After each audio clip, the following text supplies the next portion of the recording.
Chapter 22. Red Land. Ares, Theron and Nora were the only three to disembark from the ship. They chose to leave the rest of the crew aboard out of respect for the Southern Land's decision to remain a separate entity, largely independent from the rest of the globalized world. Ares knew a little about these parts. Their inhabitants had lived here for over 50,000 years, long enough to witness Earth's drastic changes. They were met at the docks by a small group of fishermen. The shoreline was dotted with occasional storage huts, along with fishing equipment and shelters. "Atlantis, we haven't seen your kind in quite some time," one of the men remarked with calm curiosity. "With all due respect, our visit is significant," Captain Theron replied. "Might it be possible for us to meet with your elders?" "What's it regarding?" the fisherman asked. Ares withdrew the artifact. He thought it would be simpler to show rather than attempt to explain its strange and ancient nature. "It concerns a device at least 20,000 years old," he said. The fishermen exchanged puzzled but intrigued looks, certainly not expecting to hear such news when they set out that morning. "There's no use for that here," he responded. The three shared a look. Ares returned the artifact to its secure satchel. "I can take you to the elders, or whichever ones happen to be at Gumbuya, but I can't say how long you'll be waiting," the fisherman offered. "Gumbuya?" Ares echoed quietly to Theron. "It means meeting point," Theron explained under his breath. Ares gave a nod of understanding. Shouldering his catch and spear, the fisherman said, "Come, I'm heading there now. Follow me." He spoke briefly to his peers in their local dialect, bidding them farewell, and led Ares, Theron and Nora into the brush ahead. "Is Jara still around here?" Theron asked. "Many men are named Jara," the fisherman said, smiling faintly. "He helped me years ago," Theron recalled. "Our ship was stranded. Jara and his people helped us push it back to sea." "You visited these lands often, then?" the fisherman asked. Theron nodded. "I have, mostly the northern shores. My last trip was an expedition sailing down from Sunderland." "Sunderland? I've never been, but I hear it's magnificent. Rivers and tropical jungles in abundance." Theron smiled. "Indeed, it is a unique landscape. The ice has been melting slowly for some time up north. That is causing sea levels to slowly rise. We are experiencing climate refugees migrating down through Sunderland to the northern part of our lands more frequently. It's a whole other world up there." Ares acknowledged the fisherman's statement. He was unaware of the rising sea levels. The fisherman continued. "Our elders predict that in the distant future, this entire valley we stand in now will be underwater. It will reshape the landscape entirely. It will become an inlet. And as the sea levels rise further, eventually, it will be a full body of water." They continued to walk through the trail. Ares marvelled at the unfamiliar plants and animal calls that filled the air. Tall red gum trees lined their path. Their bark was a brilliant crimson hue, unique flora of the southern lands. Looking up, Ares spotted a koala dozing peacefully in the branches, and he couldn't help but release a small grin.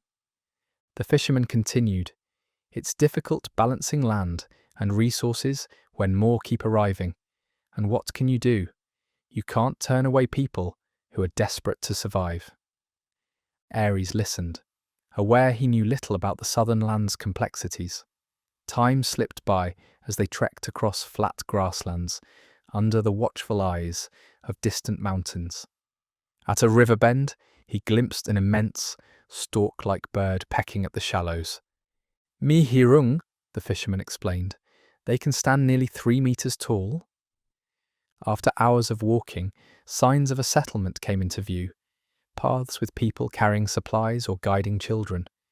The drift of cooking smoke from simple huts made of timber and earth.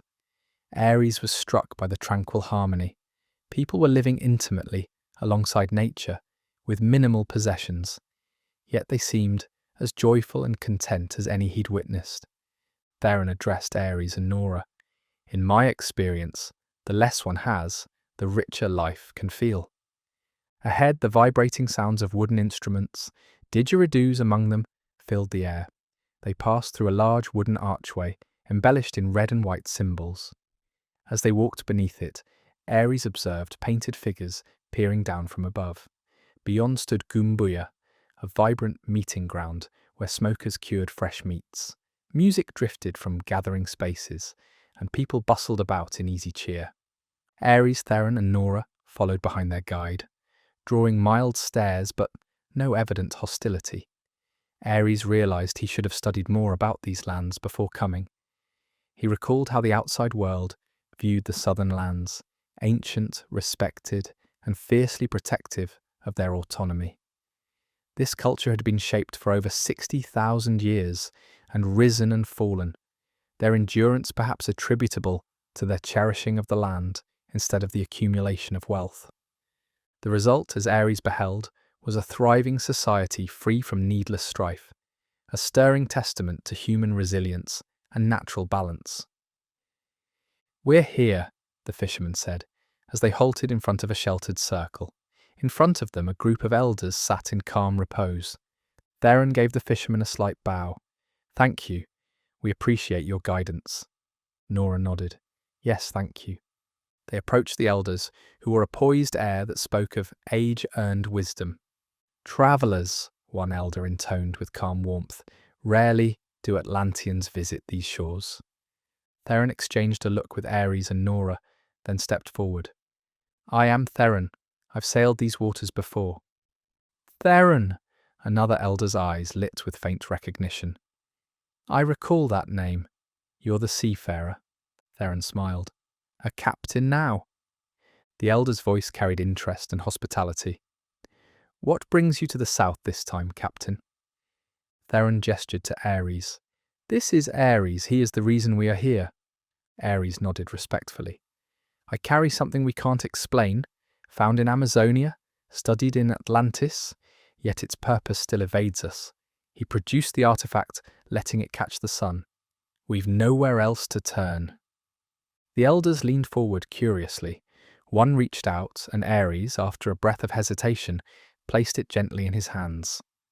The elder examined it closely before passing it to another. Ares felt his pulse quicken, hope mingled with anxiety. After some deliberation and silent exchange of looks, the artifact was handed back. "And do you know its purpose?" Nora asked softly. The elder gave a measured sigh. "We can guess. Let us see what reveals itself." The elder manipulated the device with gentility and skill. The device clicked open.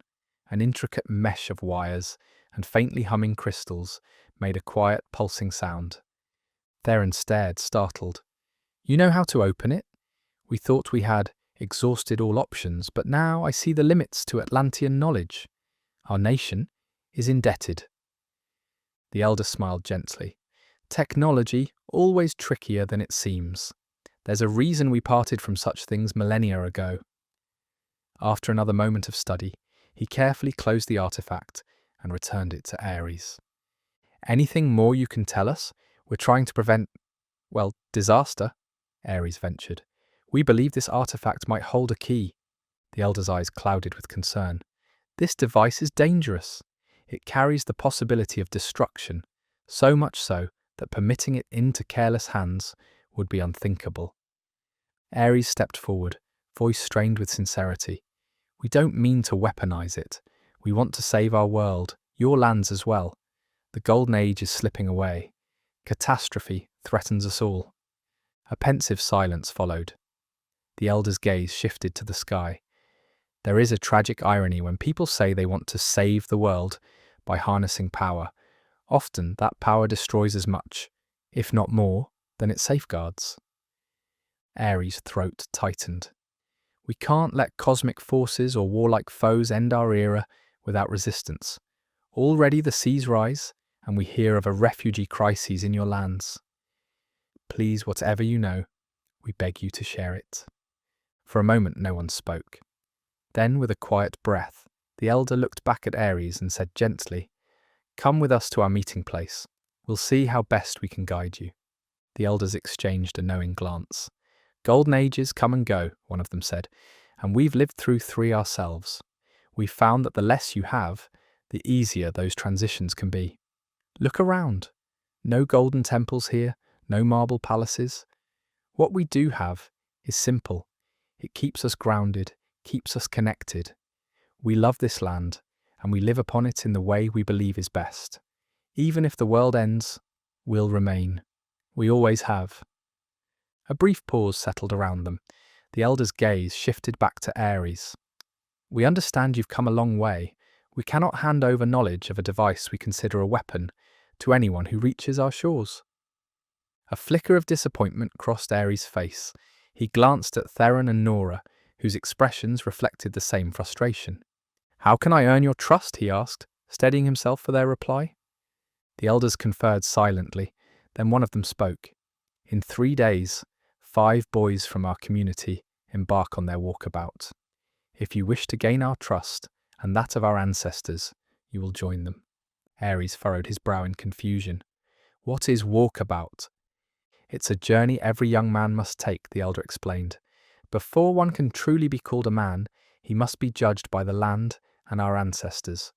Walkabout is your chance to show the universe who you really are. Ares felt a pang of worry, knowing almost nothing of these lands, or their hidden perils.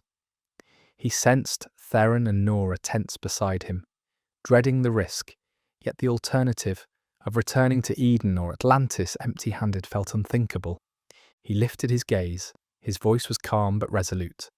I accept. I will go on walkabout. The elder gave a small nod. Very well. We'll see you at the ceremony in 3 days. Bring nothing but yourself. Ares stepped back toward Nora and Theron, bracing for their reaction. Ares, Theron began. His voice was tight. Walkabout is dangerous. You don't understand this land, or how to survive here. Everything out there will test you, Nora added. You won't know which berries are safe, which water sources are clean, or even what direction you should take. This is too big a risk. With a solemn nod, Ares exhaled. I know, but the world's fate might rest on this. I am seeking answers. If this is the challenge I must face, then I must accept it, even if it costs my life. Nora sighed and glanced at Theron. We have a few days to prepare. Let's study the land and talk to whoever might be willing to help.